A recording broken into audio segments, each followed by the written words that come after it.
चोरी चुपके प्यार हो जाता, कुछ भी कहा न जाता है। देख लूं कब उनको जी भर के, एक पल रहा न जाता है।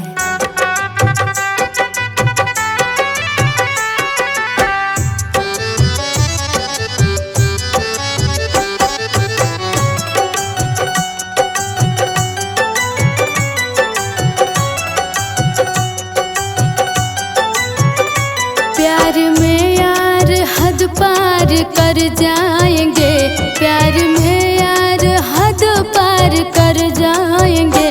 तुम मिलोगे नहीं हम मर जाएंगे, तुम मिलोगे नहीं हम मर जाएंगे। टूट कर सारे सपने बिखर जाएंगे, टूट कर सारे सपने बिखर जाएंगे। तुम मिलोगे नहीं हम मर जाएंगे, तुम मिलोगे नहीं हम मर जाएंगे।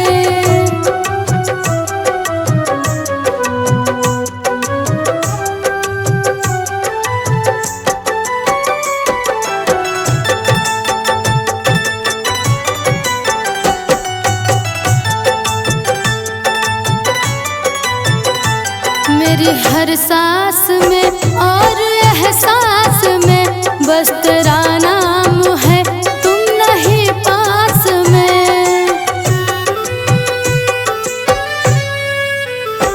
मेरी हर सांस में और एहसास में बस तेरा नाम है, तुम नहीं पास में। छोड़कर हम तुम्हें फिर किधर जाएंगे, छोड़कर हम तुम्हें फिर किधर जाएंगे।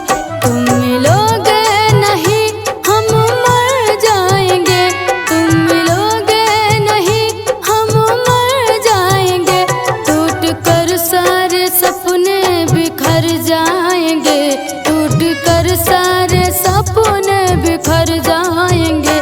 तुम मिलोगे नहीं हम मर जाएंगे, तुम मिलोगे नहीं हम मर जाएंगे।